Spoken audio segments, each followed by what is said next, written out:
Welcome to MSP Unplugged, episode number 30. Are you secure?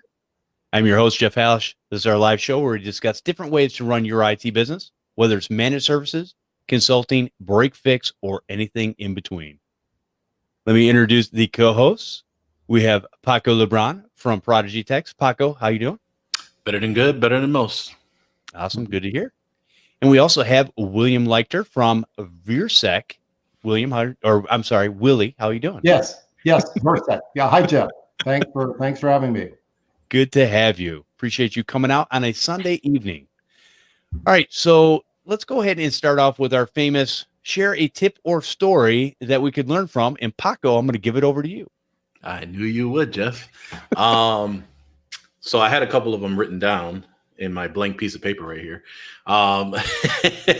But specifically, my tip is you want to go ahead and leverage your networks. I think that there was a point where sometimes we are always viewed to be kind of the master of all. And sometimes we do have some weak spots in what we're trying to do. It could be as simple as a network survey, all the way down to a particular tool that you've been using for so long. And you just want to try and do something and didn't realize that it had it. So these are good opportunities to leverage your network, your communities, and really understand how to really get the most out of your systems. Like, for example, I had an issue with a network that I just, for some reason, could not figure out how to get a certain port to be enabled, and spoke to John Davinsky over at the Maven Group, and he said, you forgot to click this button, and that was it. So don't be afraid to ask for help, because you will end up spending more time than you need to. That's a great tip. And it's something that we always need to be reminded of, because it's something that we always will. We're problem solvers and we want to fix the problem, and we'll try to go after that thing and we'll just waste a bunch of time when there's somebody else on the other end, whether it be support from a vendor or just a co-person that could help you, and you can just give them a quick phone call and go, hey, how do you do this? And it's a lot of times it is a simple click of the button. You forgot this checkbox, whatever it might be, and that'll save you the time and effort from going through. Now, that doesn't mean that you shouldn't try to troubleshoot and all that kind of stuff, but there comes a certain point, and I think, Paco, if you were to ask yourself what the cutoff is for going from solving the problem yourself to actually looking for help outside of yourself, what would you say would be a good time period for that? How I normally base it on is if I was if I was trying to do a virus removal at a client site that I'm billing hourly, let's say way back when I was doing computer repair. So if it took more than 2.5 hours, it's time to nuke and pave. So that's kind of how I did it, as far as just more of a time, just acknowledging the time for the client, the bill, things of that nature. So you got to think of it in the same way. You're spending what could be being paid for trying to figure out this issue. And, you just gave up 2.5 hours of billable time. So do you want to go more than 2 hours, 2.5 hours, or do you want to keep sticking at it because you're a stubborn son of a gun, So I tend to be that way sometimes. But another thing to mention as well is that, when you leverage your networks, you want to leverage your vendors as well, depending on what the software and the suites are, because a lot of them have plenty of great resources.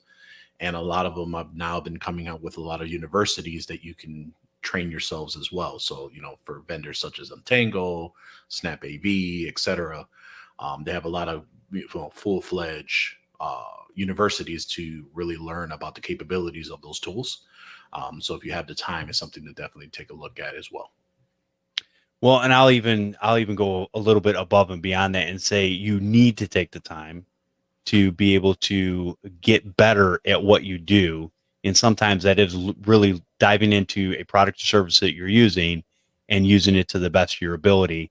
And the only way you're going to do that is by learning how exactly it works.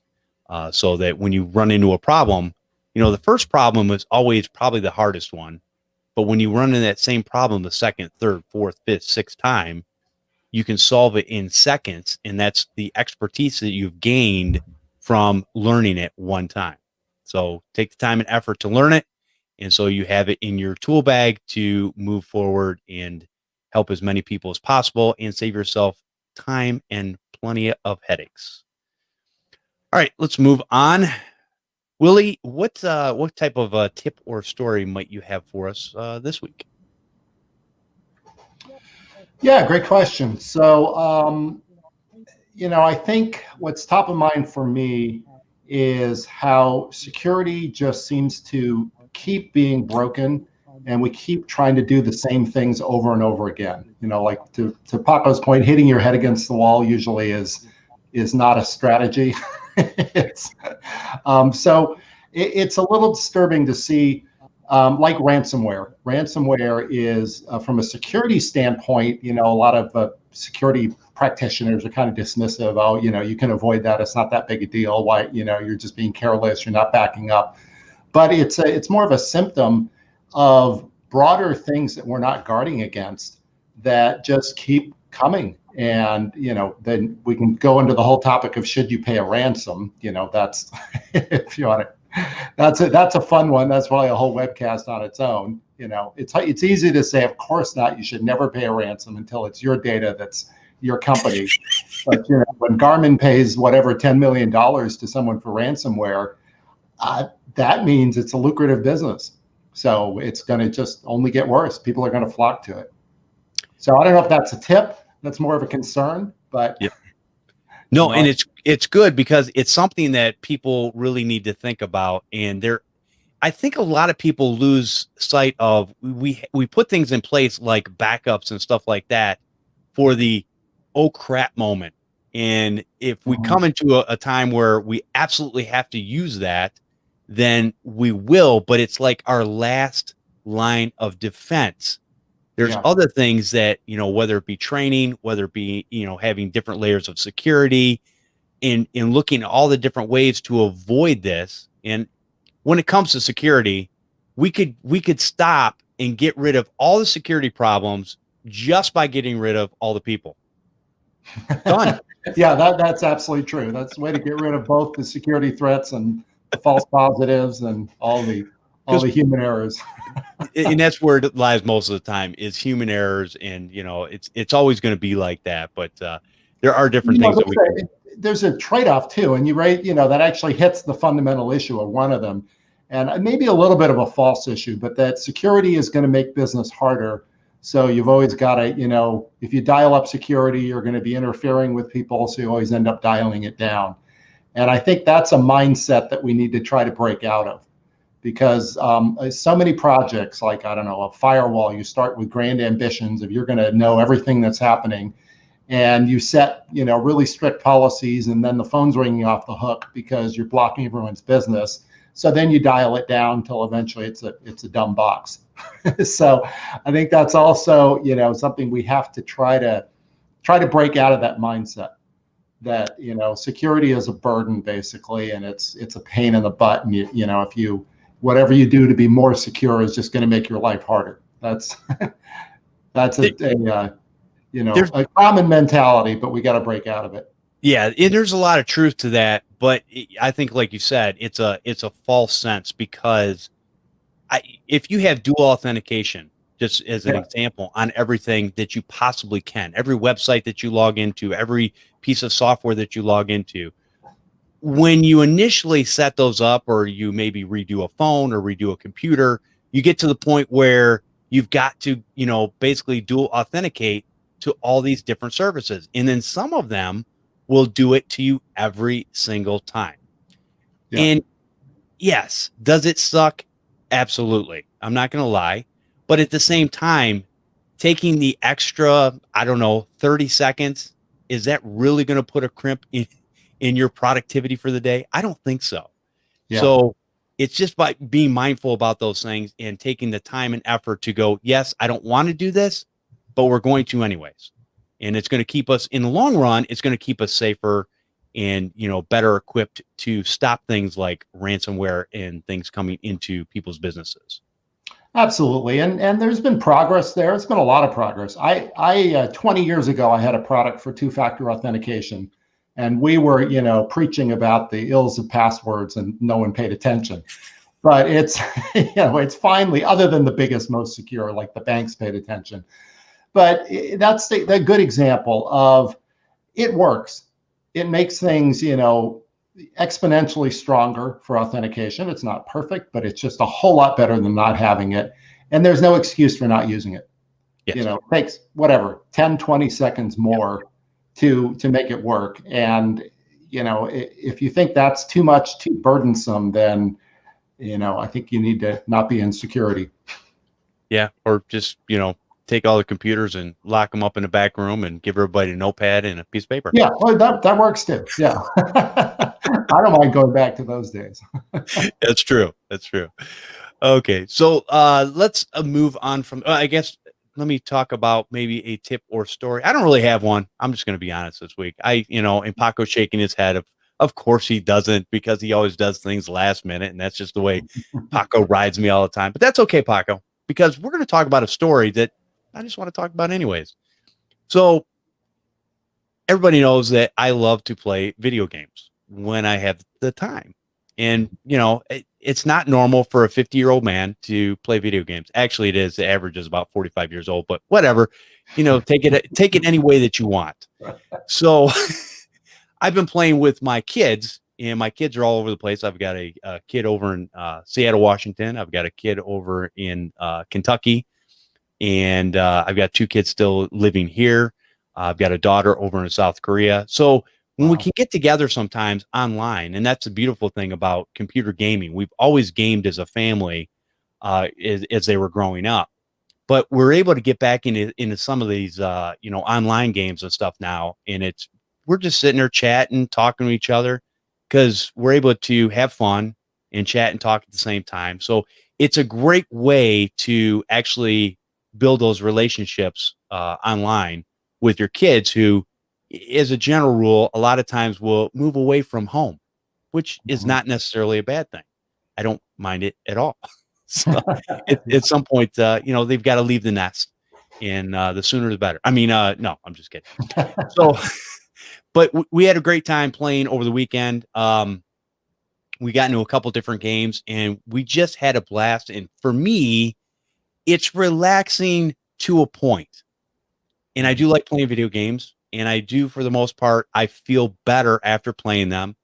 But boy, do I get irritated playing with random people, because man, they just tick me off. And I'm just like going, just shut up and go home. Listen, you snot-nosed kid that's living in your parents' basement, get out of here and, let the adults play. That's how I feel sometimes. But for the most part, it is an enjoyable experience. And my whole point to that is you have to find the time to take for yourself and do something you enjoy. That could be going on a walk. That could be going to the park. That could be riding your bike. That could be canoeing down a river, whatever it might be. Take that time for yourself, because I think a lot of times we get locked in this mentality. And I know for me, especially this year, after the COVID thing, for the first few months of the year, and then we kind of went back to work, it has been constant. 12 hours a day, 6-7 days a week. And so it's, you got to take the time for yourself to be able to recharge, because if it's all work and no play, it's going to be a sad day for you and how you feel. I guarantee you that. So anyways, take time for yourself. That is my tip for the week. And see, Paco, I just make that stuff up on the fly, and that's how I roll. Wise words. All right, so let's go ahead and go into our main topic. But before we do that, because we're going to talk about security today, and there's a lot of things to security. But before we do that, Willie, can you give us a background on yourself and where you came from, how you got started, and how you got to where you're at today? Yeah, so let's see, how far back do we want to go? Well, I've been in security for the last 20 years. With a range of companies, selling mostly to enterprises, but businesses, small, medium, large businesses.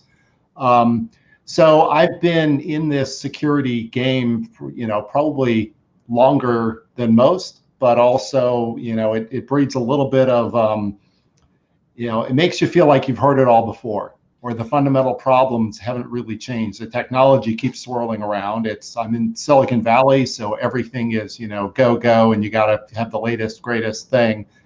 But I think, from my experience, it's it's a challenge to keep up with security, but it's something that you just have to take on because it's not going to go away. And unfortunately, the stakes seem to keep getting higher. Before that, I worked as building laser cutting machines in a past life, CAD CAM laser cutting machines. I'd love to talk about that at some point. Nice. My where I spend my spare time is in my garage and my wood shop. So it's actually my office too. So so happy to talk about woodworking as well. But I think I've been around. I've seen a lot, and I've seen a lot of cycles within the security industry that often we seem to end up back where we started, surprisingly. Yeah, I think a lot of things they don't really change, just the names and faces. It's pretty much what changes. And of course, security is not a static thing. I heard someone told me at one point that if Bill Gates had just solved all those virus problems with Windows 95, then we wouldn't have a security industry. And that was the original mentality that you're just going to fix it and we'll get it right. But it is we have adversaries out there. This is not, it's not just that we're not being diligent. It just is constantly changing, and the threats keep evolving and changing. So, that's the real heart of the challenge for businesses. Is it's more and more clear that it's not just kids in their basements trying to get notoriety. Now it's organized crime, and it's increasingly organized crime by large pseudo companies that are very efficient, and they delegate responsibilities. So you have people, just like we specialize in areas of IT, they're specialists in every area of hacking. And they go for even leaving aside all the nation state stuff, which is scary, but it's they're looking for ways to make money, even if it's small amounts here and there. And I mentioned ransomware earlier. That's just become a lucrative thing. So it's not going to go away until we can somehow break that cycle. Do you know offhand, and I've heard different numbers on this before, but do you know offhand what the amount of money that is made from ransomware type services out there per year? Lots of people quote numbers. I don't think anyone knows. Okay. I think it's large. It's a lot, right? Yeah, I'm sure it's in the many billions. Okay. There are some good estimates out there, probably. I think the FBI has some estimates. I think Poneman Group has some estimates. It's a lot of stuff on how much a data breach costs a company, more on what you have to do to recover on a per record basis. And that's something like, I don't know, $150 per record breached. So if you lose, 50,000 records, and that's just the cost of going through both the response, dealing with the what you're legally required to do now if there's a data breach, and all the other expenses to get back to normal. And that doesn't deal with the damage to your reputation. So, but those numbers they're not theoretical, but they're averages. So it's hard to, if you haven't been hit or you haven't been breached, then a lot of people tend to sort of think it's theoretical and it's doom and gloom and not going to happen to them. Yeah, it'll never happen to me. Yeah, that's Right. not the way life works. But okay. Well, it never happens until it does. Exactly. A lot of people out there, we talked about before the show, I said, yeah, a lot of people are out there, they will roll the dice. Hey, it's a gamble. They'll just go out there and say, hey, if it happens to me, we'll deal with it then. And it's like, but it would have cost you less to actually take care of the problem to mitigate it in the long run. Yeah, and that's a big topic. But I will say that people who, security specialists in bigger companies, they're not naive, and they are seeing constant, thousands of attempted probes and attacks every day. And they're the first to admit that the first precursors to the next big attack are already inside their networks. That we can talk about the perimeter and the disappearing perimeter, I think, is maybe the main theme here. But the perimeter is porous, even if you can find the perimeter, and everybody knows that. So you do your best to stop stuff. But I think that's my main philosophy is assume there's that stuff is already in there, or the attackers are so relentless, something's going to get through. And no one will say, oh, I stop 100%. I'm totally confident of that. So then what do? And I think there you have to step back a little bit and think differently. That's a good point. All right. So can you tell us too, what does Virsec do as far as a company, and what do they, what types of things do you do there? Yeah, great. So we are, I guess, no longer a startup, although we're still, we're small but growing fast. We've been in business for 3-4 years now. We have a number of big flagship customers, but we still have pretty new technology. So not that well known, but we're in a hot space. At the end of the day, what we do is really focus on protecting applications, and we like to say protecting them from the inside. And that means really instrumenting the applications and really getting visibility into what's actually happening when they're running, as opposed to what might look bad on the way in, or what are clues afterwards. I think of it as before, during, and after. Before, most security tools are trying to stop stuff before it comes in, which is good, but imagine they're like security guards, right? They don't really know who's who, or a mall cop, if you want to be disparaging. So there's only so much a mall cop can do to identify the real threats, because you can't stop everything unless you just want to shut down the mall. Then there's a lot of interesting technology that's looking at what happened afterwards, using a lot of AI and machine learning and other techniques to try to analyze and look for anomalies. And that's good to do, but there's this now starting to be an awareness that when your programs are running, that's where a lot of the attacks now are aiming. They're trying to change code. They're trying to corrupt things while they're actually running. So, we've gotten past the point where you just send I'm old enough to say, some malware on a disk, right? or a file. Stopping files is relatively easy, certainly if you've seen them before. But the advanced hackers are not using files. There's this whole term of fileless malware. They're using scripts, they're using in-memory techniques, a whole range of things to basically not be noticed on the way in. And then often they're trying to attack things while they're running. So once they're done, they don't leave many clues behind. So this is kind of this new battleground. It seems maybe arcane or hard to get your head around, but this is where a lot of the advanced security is focused, and this is where the big attacks are really showing weaknesses. Now, would this be similar to like threat level hunting, such as companies like Huntress and Rocket Cyber, things of that nature, or is that a different stream of what the threat level hunting that you are describing? So threat level hunting is related, certainly. We work a lot with Raytheon's a partner of ours, and they're involved in a lot of cyber resiliency is a big term, and threat hunting. I think there's never one solution to everything, certainly, but I think the threat hunting is still trying to identify what might be bad out there. And that's a valid thing to do, but it's also the endless game of whack-a-mole.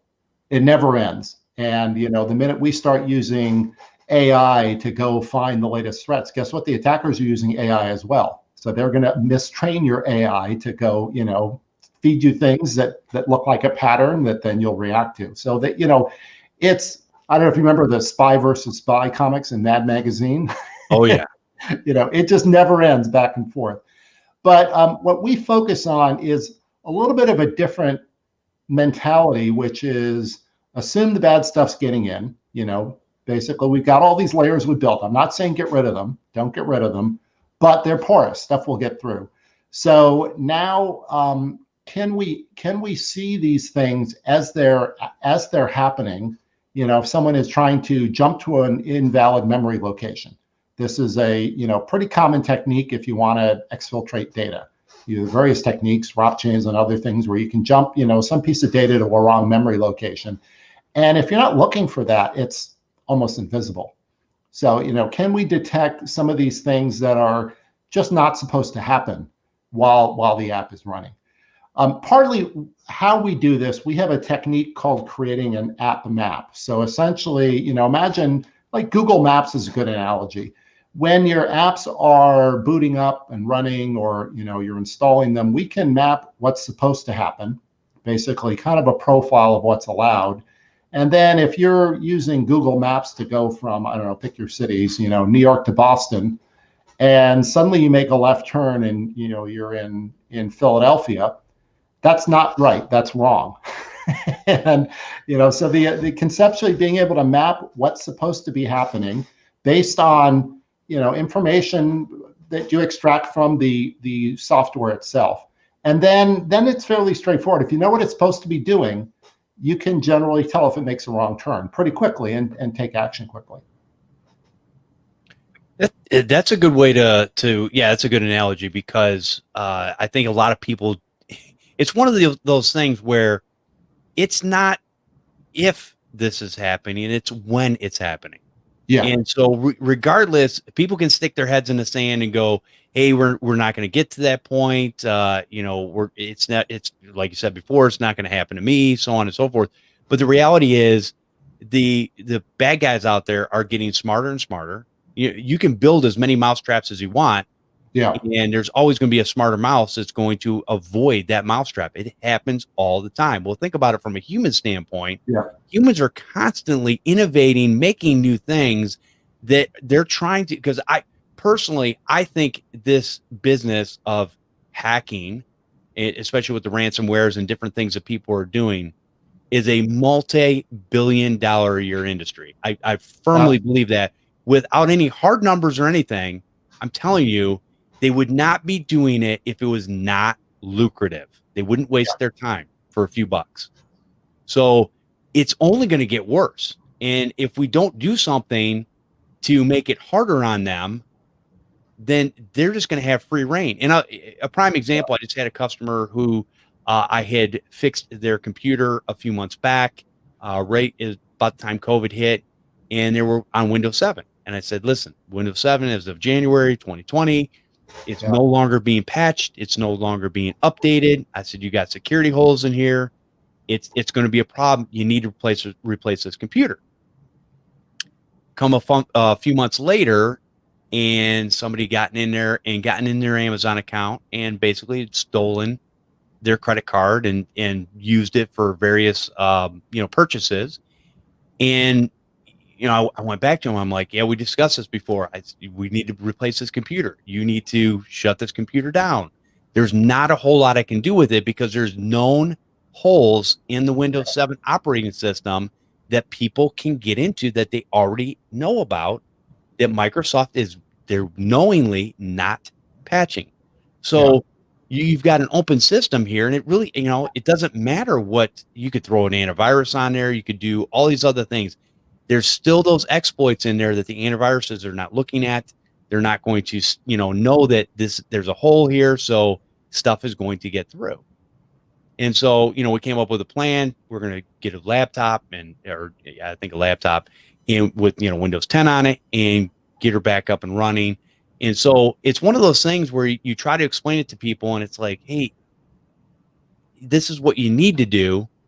And it's not really an option, even though sometimes we paint it as an option. Hey, it's an option, if you're only surfing the web.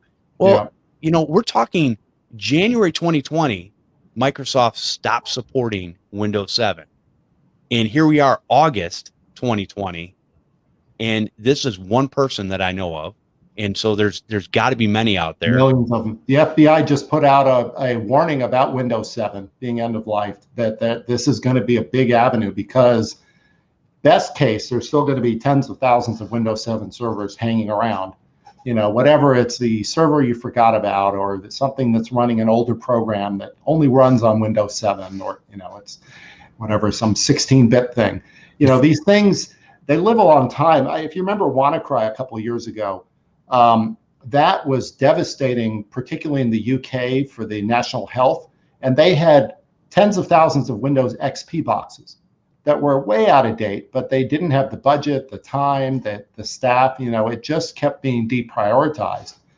And it's another one of those things. I think I actually take a little bit of a different view. I think you can roll your eyes about people are slow to patch. But if you look at the Equifax breach, that was massive, and so many things they did wrong. It's easy just to throw them under the bus and back and forth a few times, but not to excuse them. But people say, oh, there was a patch out there and they hadn't applied it for several months. Well, guess what? The average is 4 to 6 months in a big company to get a patch applied, because they don't just go run out and do it, because patches break things too. We all know this. There's unintended consequences. So how many times have you had problems when Windows automatically rolls out something new on your laptop? At least a couple times a year for me. So companies are cautious about patching. We also work a lot in the industrial control space, which is an interesting space where, they're running nuclear power plants, all kinds of equipment, basically driven off of PCs, driven off of Windows machines. And they will not patch, or they just can't bring systems offline. It's not an option. So patching is of course one of those things you should do, but I actually view it like perimeter security. Assume that there's unpatched stuff out there and deal with it. Actually, what we do can work just as well on something that's out of date, or something that's legacy, or something that's unpatched. And again, it's viewed as negligence that you haven't patched something, but it's this dirty secret that people don't want to talk about, that best case for big companies, your window of opportunity for a hacker is 6 months to exploit some vulnerability. That's pretty big. That's a pretty big window, and they will take advantage of it. Yeah, that is a good point, because it's one of the things we preach about all the time is, your patches are your number one thing where a lot of people are getting through. So if you have another way to mitigate that, obviously that's going to help, because you're right. A lot of these companies, they don't, and I don't know, they say this is the back and forth in this industry, is these companies, oh, we don't have the money, we don't have the manpower, we don't have the whatever. And the reality is, at the end of the day, no, you didn't pre-plan for your IT infrastructure, and it's shame on you. And that's another thing that's out there right now that we really need to change people's minds on. It's like IT is an afterthought. It's not a pre-thought of what people should do in order to make them, set that budget aside so they've got money to spend on new equipment, this, that, and the other, to make themselves more secure. Well, the other, good trend, is this idea of DevSecOps, so that you want to start bringing security into the development process. If you're dealing with a code development team, it still needs work, but where everyone's talking about being agile and cranking stuff out quickly, and being iterative, which is great, but that means there's no time for traditional testing after something's rolled out. So the mentality is a good one. It's still early days, and we're involved in this, but that you try to bake security into the product as you're developing it. And then you also need to have these additional controls. We call them compensating controls. So assume, bake security in, and assume you never got it all, and that you have to be watching it while it's running as well. And I think that, if we start getting there, I think we'll be in a better place. Paco, what type of security issues keep you up at night? All of them. I think for us, we'll stick with patching. As everyone has mentioned, everyone has a different philosophy and methodology on how to apply patches. For us, it's daily. We patch daily. That's just what we do, because I rather have a crappy day of 2-3 computers that got borked because of a bad patch than an entire network taken out by ransomware, and that all those type of ramifications that have that, right? And obviously that's a very high level overview statement. I mean, there are other things in play that we have in our network, which is, we have our endpoint securities, we have our backups, we have the different type of backups, conversations with everyone on understanding, like, this is what we're doing, and should this happen, this is not on us, Microsoft, or the way the patch applied because of some type of software, things of that nature. So everyone has an understanding. It's been discussed. Yes, there will be some temperatures, more higher than normal when something goes wrong. However, the odds of it being more of an endpoint situation, and if you have all your systems dialed back, you should only be down for a couple hours, not days. So that's kind of our philosophy here. But as you mentioned, we just can't take care of it all, right? And that's why it's so important to leverage partners and vendors that have that expertise to really help you and augment what you're just not good or just don't have the time to do. And I think from that standpoint too, Willie, I think if you are going to have a layered approach, which I think is what we're constantly talking about, right? Is you have to have different layers of security in order to keep you secure. So, coming up with new ideas and ways to do this, I think is only going to benefit everybody in the long run, especially when you're talking about, going from, like you said earlier, the memory level and actually getting it inside the code. And that would, something like that, it's almost futuristic, but it sounds really, really cool. And I think regardless of whether, whether people believe it or not, you're going to have to move in that, inside that realm, because it's going to happen. And you've got to have some ways to, like we said before, mitigate the problems. And a lot of the old ways that we talked about have not always mitigated all the problems. Well, they say the definition of insanity is doing the same thing over and over again and expecting a different result. I don't know who said that, but it's always stuck with me. I think it's a cool statement because it's true. Yeah.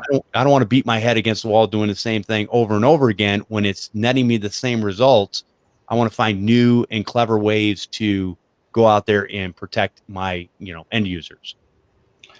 And I agree completely. I think, you have to fight this kind of, breach fatigue, patch fatigue, everything fatigue about it's just one more day and, I don't want to do this.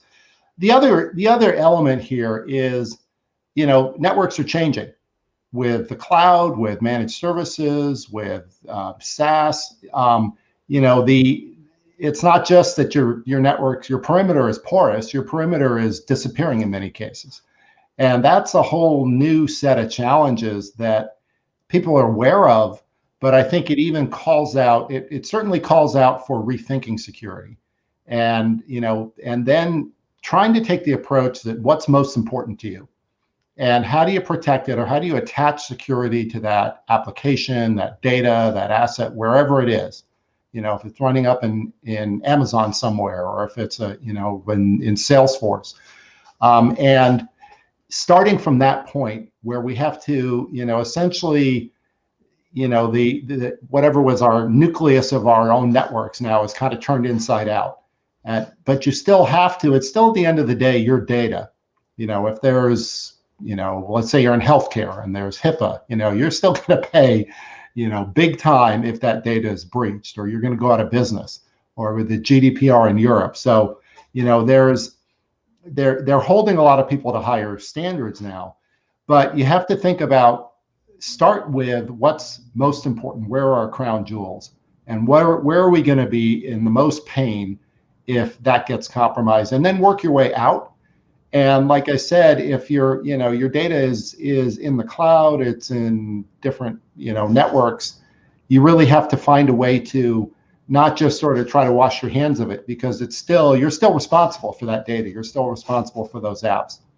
But we have to rethink how we secure it.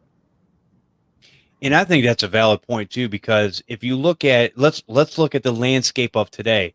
Today we had this thing that is really going gangbusters, and it's called a remote workforce. So how do you save the people that are working from home in unsecured environments? Because we think about the infrastructure from a network standpoint of firewalls and switches and all the different things you're doing, people VPNing into the office and sometimes. But then if you're working directly from home, maybe you're not VPNing into the office, and you've got other things that could potentially go after your system. You got kids doing whatever, playing games and this and that and the other. So you've got to be able to somehow guard those people too, because again, this is something that's not going away. It's going to be here for a long, long time, and it's only going to grow And I know the numbers are out. A lot of people say that even though a lot of the workforces went home to work for a period of time, what they did figure out is that there's a certain type of person that really can't work from home. They're better in the office. And that's going to be, that's just a personality thing. But I think the numbers, as far as how many can actually stay home and work from home, is going to continually go higher. Because, hey, why drive in the office when you can probably be more productive at your home and get more hours in a day, get more things done? And, so that's not going away either. And we've definitely got to come up with a way to protect those people too. I mean, it's remarkable. We had several years of evolution happen in about a week when everyone went home.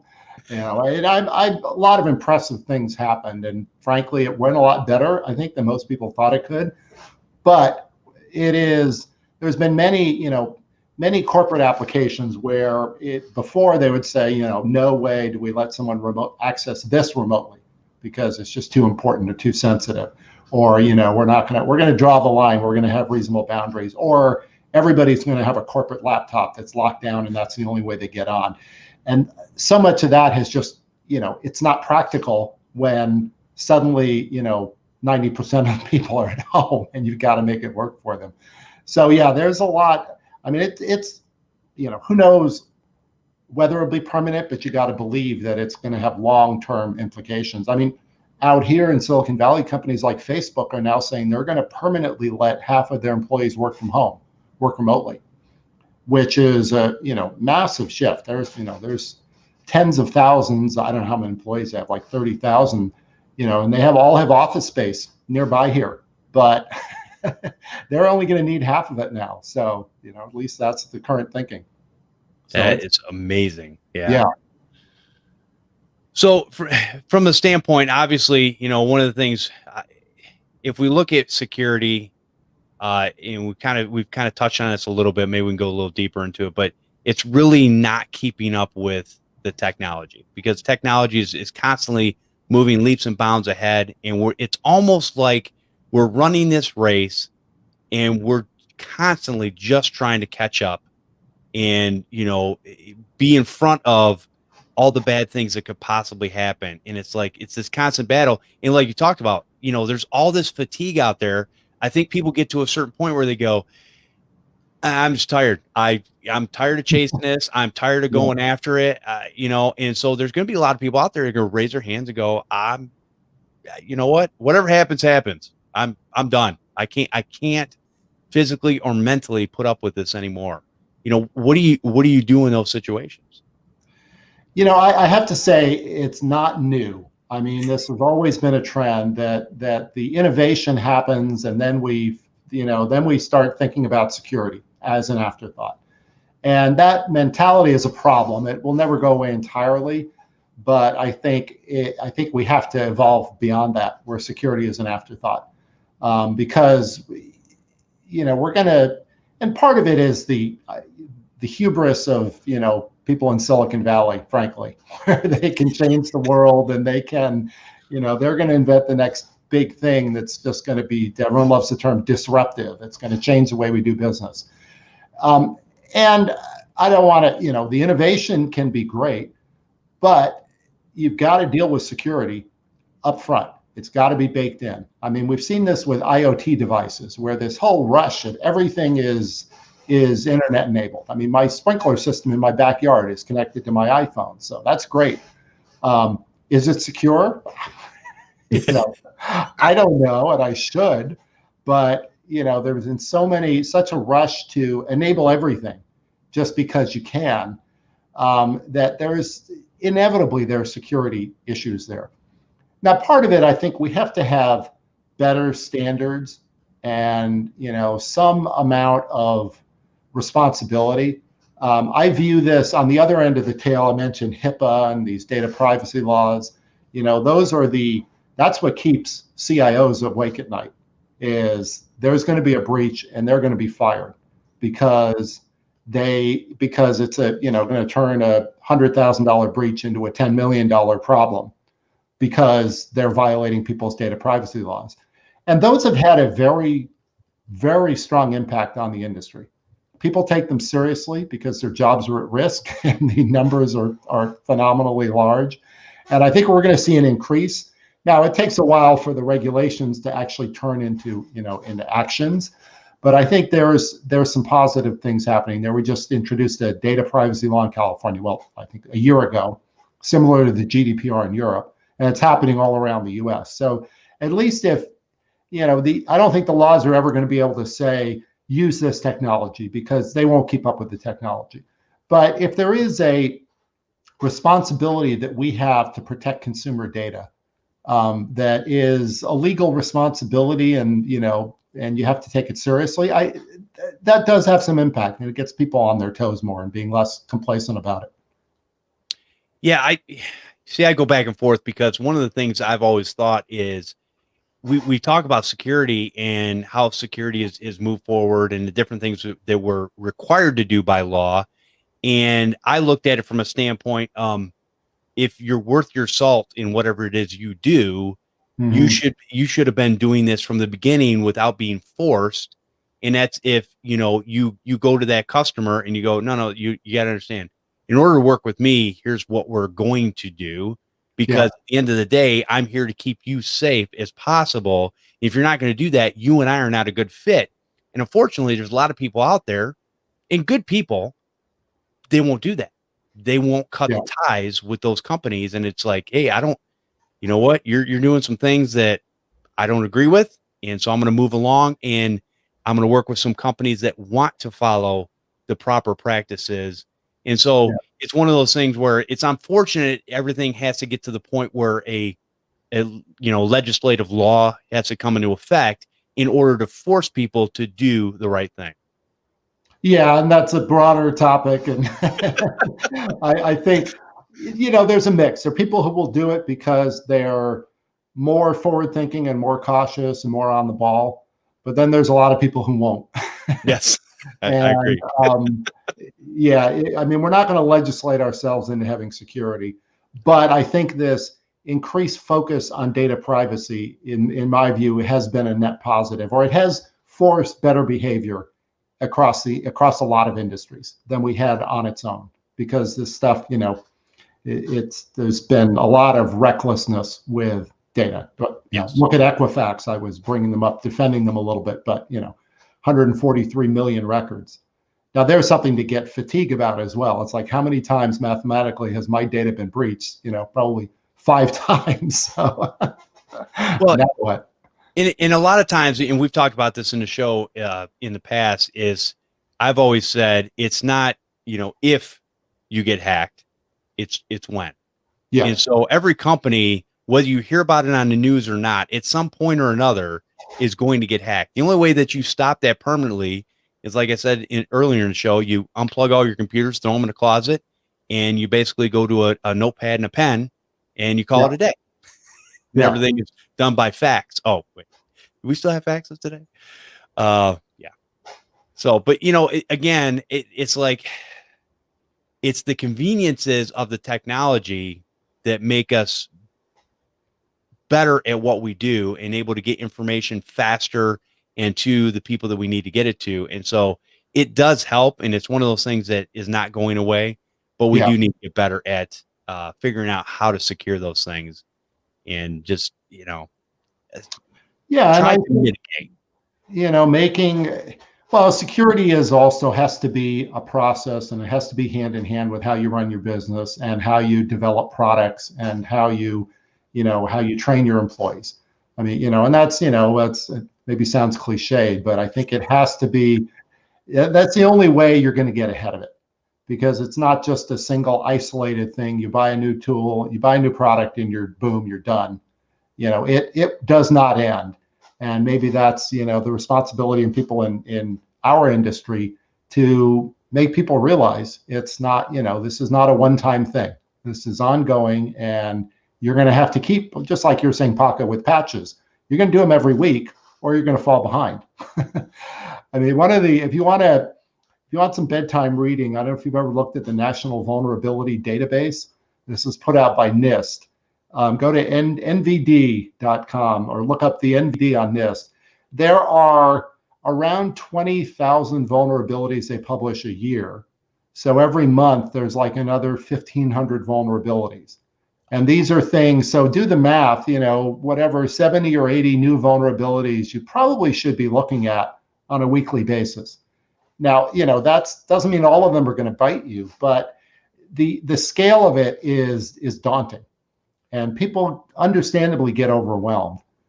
So, I think it's partly rethinking how we approach this. Like I was saying before, don't just beat yourself up about, you've got to have a perfect perimeter defense and you've got to patch every minute of the day, and you can't, any vulnerability you got to fix, because nobody's perfect. And there's often good reasons. I've seen development teams all the time. Well, we're going to switch to this new platform, but these 3 tools we have actually don't support it yet. So we're going to have to wait a month. And then this other one, we'll have to wait another month. There's things are interconnected. So it's easier said than done in many cases when you're talking about upgrading some particular system. And we see this with industrial controls like power plants, where their equipment is 30 years old. The life cycle was designed to be 30 years on this equipment. But imagine software that's 30 years old. They're still running it. Wow. And it's easier said than done, because you can't just, of course they're making changes and improvements, but it's moving at a very slow, deliberate pace. And there's a lot of concern there. But I think it's not just beating yourself up over we got to be better at it. It's trying to shift your thinking a little bit, that what is important to you, where does that live? What cloud is it in? Do we know who's responsible if something happens? Because a lot of when you start outsourcing stuff, I've seen numbers, I think there's something like 20% of the number of corporate data centers that there were 10, 15 years ago. Huge shift from people running their own infrastructure to running it in the cloud in Amazon or Azure, which is obvious benefits. But as we're starting to outsource more and more of the basics, which totally makes sense, it becomes more like utility. So you're probably not running your own firewall. You're probably maybe not running your own, web application firewall, but you still have your crown jewel somewhere there. So you can't just think it's magic and it's now out of my hands and I can sleep at night, because, stuff will happen there as well. And I've seen some stats if you turn on an Amazon server, just, with your credit card, turn one on, it takes something like 20 seconds for it to be scanned by hackers looking for problems. And there's so many instances where an engineer will turn on an Amazon server, upload some files because they're running out of space, forget to turn on a password, forget the basics of security. And, within minutes, it will be discovered. And, the clock is ticking. So I think there's got to be more or new thinking about how we approach these problems. That it's got to be about what we're trying to protect and where the responsibility is, without sounding too philosophical. I mean, it's all valid points. And I think that's, I think one of the things is, if you are constantly thinking about it, like you said earlier, and you're moving forward, that's a big thing right there. Absolutely. You're right. It's not going to happen overnight. It's not going to happen, tomorrow, but it's going to happen over time. And as long as you're doing that, you're going to be in a much better position than just putting your head in the sand and going, it's not going to happen to me, because that is just not a reality. Yeah. And the pace of everything is accelerated so much. It is going to happen. It's all happening faster, right? So, I can talk for hours about, where the kind of the state of the art battle is within memory protection, but this stuff is becoming mainstream. It's happening. It's being exploited all the time. So, I think there's a certain responsibility for everyone in IT to at least try to keep abreast of where things are going. Yeah, it's not like you can be an expert in every area, but like I said, the game is changing, and we have to start thinking about it differently than we have in the past, which is a challenge. But we're all technologists, so we should be embracing this as well. Paco, what do your customers think about security? If you could sum it up. They love it. Paco's our IT guy. It's all on you, right? It's like you touched it, it's broken, it's your fault. if you don't have a document that says what you will or will not do for a customer, they think you are responsible for it. And even if you do have a document that says what you will do and what you won't do for them, they will still think you do it. So all I can say is, for those that don't like contracts, you don't have to like them for trying to lock a client into some type of term agreement, but have something that's stating what you will and will not do, because it will help you out in the long run. But yeah, I mean, no matter what it is, if it's connected to the internet or it has to do with a computer, they're going to say, I thought the IT guy was taking care of it. And that is a real thing that we all have to deal with and have to play CYA to really make sure we equip ourselves that we did do what we needed Well, I think to it do. too, it comes down to, if people look at contracts, you don't have to look at them like Paco said as a verbatim type thing, but it's a way to communicate. A lot of people do. You can have a contractual conversation via email, right? Hey, here's the things we're going to do, blah, blah, blah, blah. Their response back, okay, whatever. I mean, it's not, there are no such thing as binding contracts. Let's just be honest. Everything can be litigated against. That's just the way of the world. It's unfortunate, but that's the way it is. But if you look at it as a communication device where it's just an understanding between you and your customer, that goes a long way, because again, then they can't just go, well, I thought, because if there was no communication, then there is a lot of inference in what people think the IT person is actually doing. So I'd add to that, I think a lot of people from a corporate standpoint tend to have too many different vendors doing too many different things. And, the who do you call when something breaks? I was working half the weekend on something breaking with one of our systems where I had 3 different vendors involved. So my 2 cents is, spend more money with trusted vendors and give them a broader mandate to solve problems for you.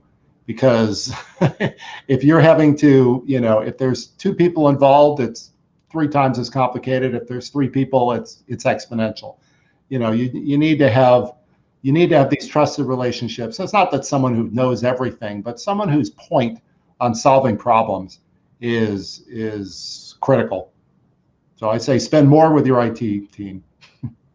And Paco, you're kind of going through some of that stuff right now where you're trying to really pare down the things that you're utilizing for your business because of the basic complications that are out there. My daily bane of existence for the last 3 weeks. Yes. I just, as I mentioned in a couple shows, I've built out the way that a lot of these systems work because I was a solo tech at one point, and now trying to simplify all this to gain the transparency for all my employees so that they can actually look at it. So it's been an interesting transition, but as you mentioned, yes, making it easier for yourself will always make it easier for your customer, because you're not looking at 15 million places, taking X amount of time to try and figure out what's doing what and causing the issue over at their endpoint or network. Now, Willie, you don't believe in anything such as called a single pane of glass, do you? I had a dream about a single pane of glass. I think it's a good goal. I think it's so overused and over promoted by vendors. I would be skeptical of any vendor that tells you they've solved the problem. I mean, you want as few places to look as possible, but I think a lot of vendors will, these consolidated single pane of glass dashboards are great for selling products, but in practice, I don't think there's a single thing you can look at that will solve everything. But certainly consolidating point solutions where you can, having vendors that are moving in that direction, it's good to have things be, in fewer locations, certainly. Yeah, it's what we call here a single pane in the beep. Yeah. It's a lot of vendors that we find, people will fall in love with because they have come out with a product or service that people use, and they're really, really good at that product or service. And then a lot of times they'll try to expand into other areas, and it's like, we'll look at companies and go, you know what? Stay in your lane. Just stay what you're good at. Keep it Yeah. there, because there's other solutions that you can stack, as we talk about the, stack, whether it's security or otherwise, that you can use. But yeah, it can get really complicated really fast. And And I I've like been your on idea the development end of these panes of glass, and there's a lot of smoke and mirrors Yeah. where things are, spaghetti wiring under the hood to trying to connect things that are, don't fit well together and make it look like it's all connected. So, I think it's a good goal. You need tools that play nicely with your ecosystem. So how they integrate, how, do they have APIs that are robust? I think you need to try to have fewer point solutions. And it's hard when we talk about this, this onion of every time there's a new layer we peel back and a new tool, people always ask us, well, what do I get rid of? I've got point solution fatigue. And there's not a blanket answer, but certainly things do get obsoleted. So, you need to keep moving forward and looking for tools that can take the place of a few point solutions. Is always a good goal to reduce those, because they kind of grow like mushrooms if you don't. Wow, that's a good way to put it. All right, let's take a quick break, and if you guys would gather your last thoughts and anything that you would like to cover more towards the end of the show here, anything we haven't discussed or talked about, then we'll get into that in just a minute. If you'd like to support this show, I would encourage you to go over to patreon.com/MSP Unplugged. And I want to thank our Patreon supporters for supporting this show and what we're doing here on a weekly basis to come together and share information with you, which we think is relevant and something that everybody needs to, or it has the ability to learn from and utilize the information moving forward in their businesses. The other thing that gets you, it's about $1 a show. So we do 4 or 5 shows a month. So you're talking about $4 or $5. And what that does is it gets you into the secret, or whatever they're calling it today, Facebook group, where we only have nice people that actually play well together, because we don't allow anything else. So I know a lot of people are like going, who wants to pay to be behind in a Facebook group? Well, we do that for a couple reasons, and it's worked actually for us for the last 2 years. Is we actually have a really nice, helpful group that helps each other out on a regular basis. I peruse through there consistently and see all kinds of people ask answers. And before I can even say anything, I'm looking through the comments and the answer is already there so that people can use that. So that's one of the benefits of being part of this, Patreon secret Facebook group, is that, hey, it gets you in a nice place where you don't have to worry about asking what some people would deem to be a stupid question. We literally will say, there are no stupid questions. We all learn, and we all had to learn from a certain standpoint in a certain starting spot, wherever that was. And there's always things to learn.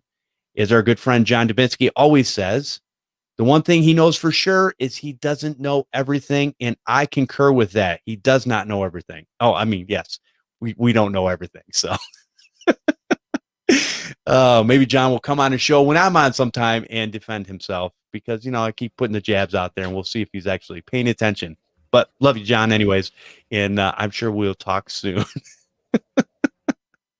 All right. So let's go ahead and let's wrap everything up. And Paco, let's go ahead and start off with you. When it comes to security and your thought process of behind what's going on out there in the world, what's kind of your last thoughts to get to people to think about as they move their businesses forward, thinking about security? It kind of just circles back to kind of what I mentioned starting at the beginning of the show. Is not only do you want to make sure you're up to date on a lot of the information of what's going out there, and if you have no idea where to go, there are plenty of great publications. There's Channel E2E, there's Channel Pro Network, which is a great friend of the MSP Unplugged show. There are plenty of tech sites out there that kind of help give some of that updates, and just as a high overview of what's kind of going on. Bleeping Computer is another one that comes to mind.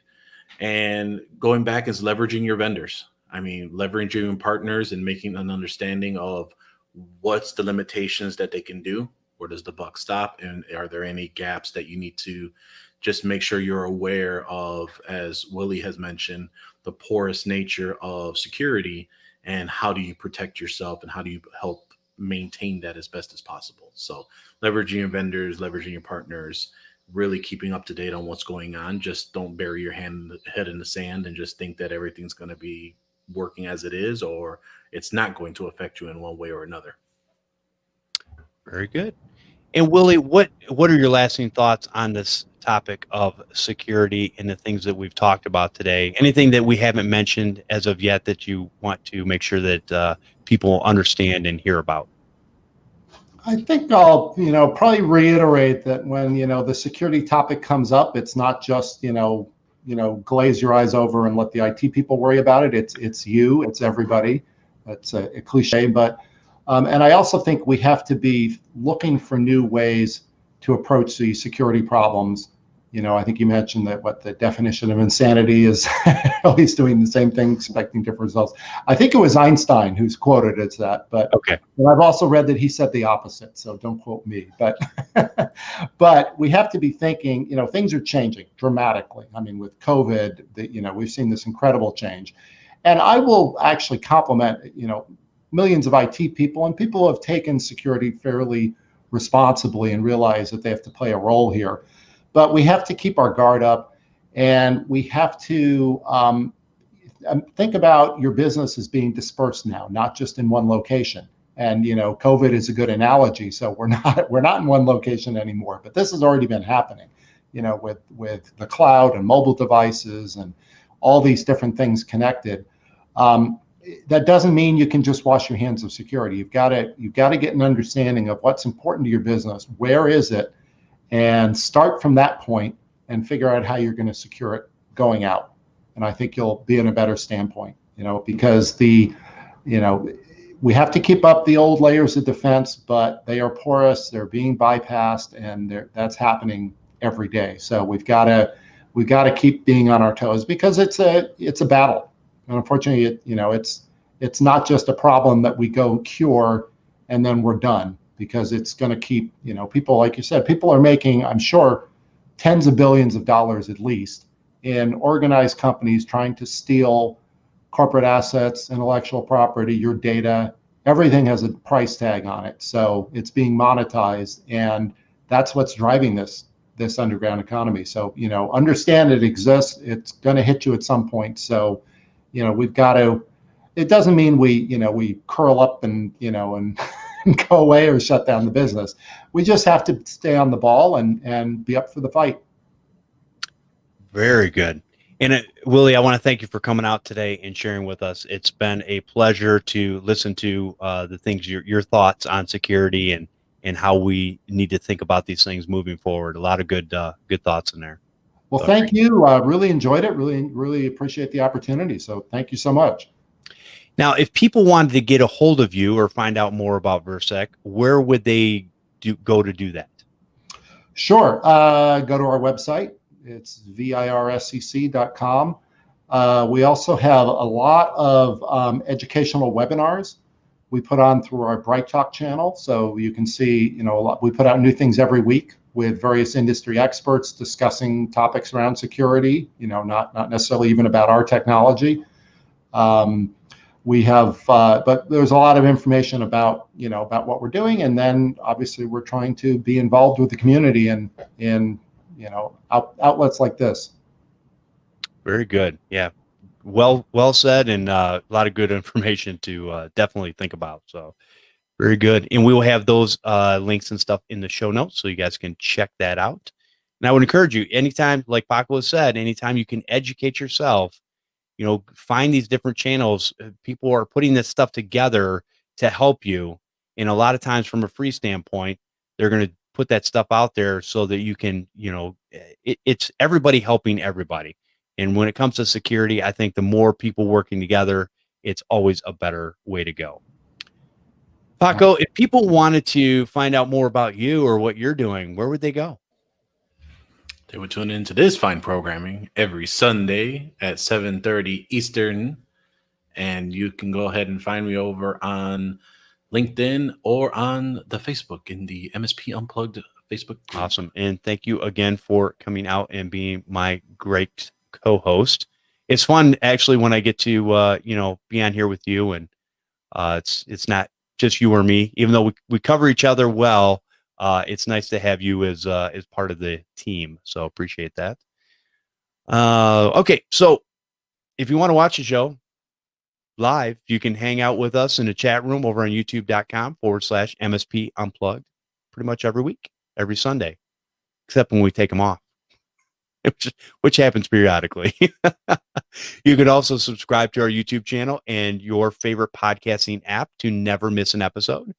It goes out to both. So people that watch it on YouTube can watch it on YouTube. People that watch it or actually listen to it in their vehicle going to and from clients, it's a great way to learn and have a time well spent instead of listening to I don't even know what the new groups are out there. So whatever.